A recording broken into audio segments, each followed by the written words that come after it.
Bienvenue à tous sur Medi 1 TV Afrique. À travers le monde, on estime que les 2 tiers des 781 millions d'adultes analphabètes sont des femmes.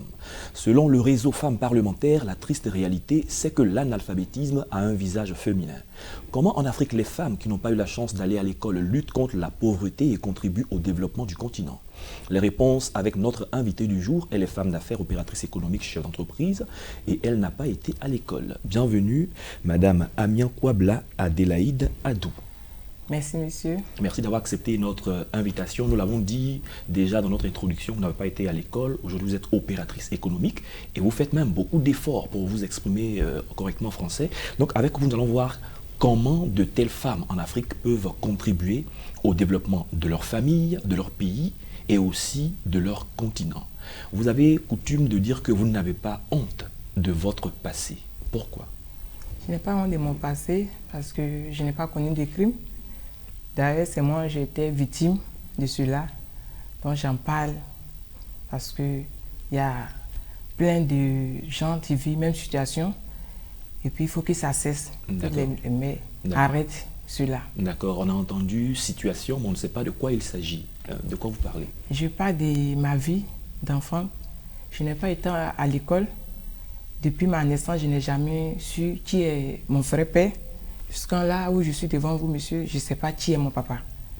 Ça me fatigue, mais j'ai pris la vie au-dessus de cela. Il faut que mes soeurs puissent comprendre qu'il ne s'agit pas de seulement une père ou bien une mère pour pouvoir évoluer. D'accord, très bien. Votre histoire est assez particulière, quand bien elle est partagée par beaucoup de gens. Mais revenons à votre enfance. Vous n'avez pas été à l'école. Oui. Et après, quoi d'autre, les difficultés que vous avez rencontrées dans cette période-là? Oui, bon, à l'âge de 7 ans, 8 ans, comme tout le monde doit aller à l'école, l'âge normal où tout le monde va à l'école, c'est là que ma tante est venue me chercher en disant qu'elle partait me mettre à l'école, mais elle m'a amené au campement où j'étais servi à elle d'aller au champ, aller faire les travaux champêtres comme les gens le disent bien. Je suis resté là toute mon enfance, jusqu'à l'âge de 15 ans, 16 ans. J'ai vu que je grandissais, ces enfants me disaient, mais c'est là, mais c'est pas ta maman est de l'autre côté. Pourquoi c'est ma maman? Depuis que je suis petite, c'est ma maman, c'est pas ta maman. Ta maman est juste à côté, pas loin de toi, à 2 mètres du village où tu étais. J'ai cherché à comprendre pourquoi celle n'était pas ma maman. Elle a eu le courage de me dire que tu es la fille de ma soeur, mais ta maman est de l'autre côté. C'est là que je suis partie chercher cette dernière pour lui demander, mais toi tu es ici, on dit c'est pas ma maman là-bas, pourquoi je suis là-bas? Elle m'a dit, c'est vrai, tu es ma fille, mais je t'ai donné à ma soeur pour qu'elle puisse te mettre à l'école. D'accord, très bien. Donc il y a cette situation qui est présente, mais d'où vous vient l'idée de vous surpasser, de vouloir entreprendre et prendre, on dira, votre destin en main? Oui, ça arrivait là où ces enfants, c'était mes soeurs, me disaient tout le temps que je suis bête parce que je ne suis pas partie à l'école. D'ailleurs, mais je n'ai pas de père, je n'ai pas un nom comme les autres où on dit enfant né temps. Donc elles ont commencé à les frustrations. J'ai dit à ces soeurs-là que moi je ne suis pas partie à l'école comme vous, mais un jour vous attendrez parler de moi parce que ce n'est pas seulement à l'école qu'on peut réussir. Et je vais vous prouver cela quelques années plus tard. D'accord. Et vous avez certaines personnes que vous prenez pour modèle, Nsinkan qui est un très très grand transporteur en Afrique, on le sait, paix à son âme. Donc vous êtes boosté à vouloir faire comme des personnes également qui n'ont pas été à l'école mais qui ont réussi. Oui, parce que j'ai entendu parler de Nsinkan, j'ai entendu parler d'Ali Ouattara, même Sassa Kouaou. Tous ceux-là sont pas partis à l'école, mais j'ai vu où ils étaient. Mais j'ai dit, mais c'est que je peux faire mieux aussi. Donc pourquoi ne pas tricher ces personnes-là pour montrer. Parce que ceux-là sont les hommes, mais et les dames. Donc il faut que les dames aussi, on entend parler de nous, que même si on ne va pas à l'école, on peut devenir mieux, peut faire mieux dans le pays. D'accord. Et vous êtes aujourd'hui couturière, vous faites du commerce, vous avez beaucoup d'activités. Vous employez même des personnes qui travaillent pour vous. Comment ça commence, les entreprises? J'ai commencé juste par un petit commerce comme les autres le disent. J'ai commencé en vendant des petits t-shirts. Je n'avais pas les moyens, mais j'ai eu le courage d'abord. Mais avant même de vendre les t-shirts, j'ai lavé les assiettes dans les restaurants pour pouvoir avoir de quoi à manger. En lavant les assiettes, les gens qui venaient me disaient, ah, mais maman, tu es jolie, tu fais quoi dans le restaurant si tu n'as rien à faire d'ici, je peux te prendre comme ça. Je dis non, je fais ça pour être libre de moi-même. Donc d'autres donnaient 500 000 francs comme monnaie, après tu prends pour manger. C'est ça, j'ai commencé à prendre pour acheter les petits trucs pour vendre. Et là, Dieu m'a soutenu pour que j'arrive là. C'est la volonté. D'accord, vous dites quelque chose de très important, le courage et la volonté. Il y a beaucoup de femmes en Afrique, beaucoup de femmes dans les différents pays qui souvent se disent n'ont pas de moyens pour pouvoir entreprendre et pouvoir lutter contre la faim, contre la pauvreté dans leur pays. Qu'est-ce que vous dites à ces femmes?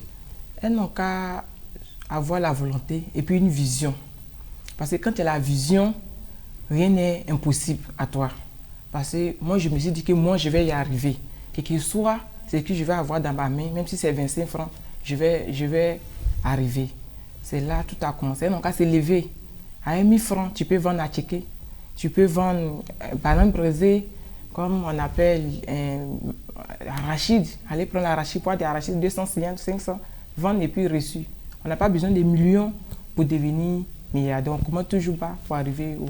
Et aujourd'hui, vous sortez du pays, vous allez faire de grands achats dans certains pays. Vous êtes, on dira, presque incontournable ici dans votre sphère ivoirienne, puisqu'il y a des personnes qui travaillent pour vous. Et l'autre élément important qu'il faut signifier, c'est que vous avez décidé d'aller apprendre à lire et à écrire. Pourquoi? J'ai compris que j'avais besoin de cette plus.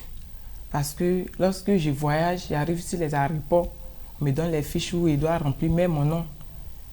Ou souvent on demande, madame, vous partez où? Le quartier où vous habitez, c'est où? Mettez, je ne sais pas écrire. Souvent j'arrive à la banque, je dis, monsieur, ou madame, remplissez pour moi. Les gens me parlent mal. Mais tu viens déposer ton argent, tu ne sais pas écrire. Puis je vais écrire demain, tu vas aller me mettre en prison pour dire que c'est pas autant. J'étais tellement frustré que je dis, mais j'ai besoin de savoir lire, écrire. Donc c'est comme ça, je suis parti m'inscrire.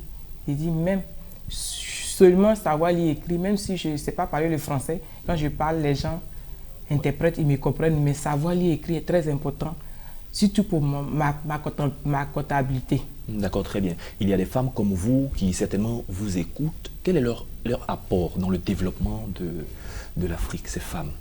Oui. Elles ont une très grande place dans la société qu'elles ne savent pas. Elles n'ont qu'à s'élever, avoir confiance en elles, parce que femme, il faut garder ta dignité.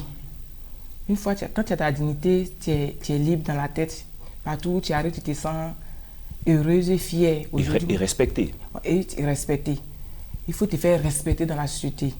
Une fois que tu as ça en tête, tu passes par tous les moyens pour devenir ce que tu es. D'accord. Et parlons de vos projets. Vous avez commencé tout doucement. Vous avez aujourd'hui des personnes à votre disposition. Vous contribuez au développement de votre pays. Quels sont vos projets? Mes projets sont d'abord les moyens. J'ai besoin des moyens pour bien me prendre en charge. J'ai besoin d'un volontaire, ou bien comme on le dit, une volontaire, ou bien comme on le dit, pour apprendre, pour venir m'écouter, prendre soin de mon histoire, bien, et avoir un livre qui relate toute cette histoire. Parler de ma vie réelle. Pour pouvoir avoir de l'impact aussi sur les autres. Parce qu'il y a les gens qui sont encore dans le doute. Ils ne croient pas, mais ils veulent être même leur coach. Pourquoi pas?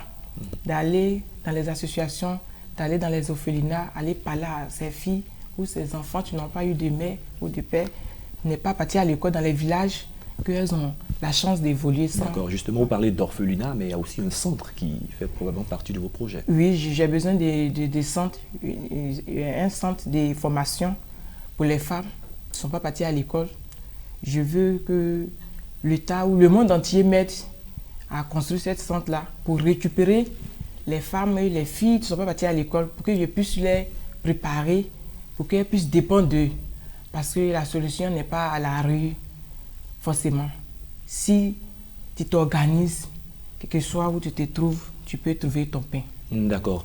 On va terminer certainement par cette question. Vous êtes là comme une femme modèle qui motivait beaucoup de femmes en Afrique qui ne sont pas souvent présentées comme exemple et qui se disent qu'est-ce que je peux apporter. On va terminer par cette question. Quels sont les conseils pratiques que vous leur donnez? J'ai dit à mes frères et sœurs qui vivent la même situation que moi. Surtout aux femmes. Hein. Oui, surtout aux femmes. De se lever pour prendre leur vie en main. Elles n'ont qu'à arrêter de dépendre des autres. Moi, j'avais d'autres possibilités, comme me livrer à des hommes, par exemple. Je ne suis pas aussi vilaine que ça. Il y a eu les hommes qui étaient à mes pieds, qui étaient prêts à moi. Mais j'ai vu que là n'était pas la solution. Moi-même, je devais prendre ma vie en main pour évoluer. Donc, elles n'ont qu'à prendre cet exemple de se lever, prendre leur vie en main pour qu'on puisse nous respecter, nous les femmes. Qu'on arrête de nous dire qu'on est analphabète. Analphabète. On arrête de nous dire ça. Et on peut faire mieux dans la société. D'accord. Merci Madame Amian Kouabla Adélaïde Adou. Je rappelle que vous êtes opératrice économique. Avec vous, nous avons parlé du fait que des femmes qui n'ont pas été forcément à l'école ont une responsabilité importante dans la société, dans l'Afrique. Et vous, ici en Côte d'Ivoire, vous contribuez à votre manière au développement de la Côte d'Ivoire et du continent africain. Merci d'être venu sur notre plateau. Merci, monsieur. On vous souhaite plein succès, bon vent à vous et à très bientôt, certainement. C'est la fin de cette émission. Merci à tous de l'avoir suivi. Bonne suite de nos programmes sur Medi 1 TV Afrique.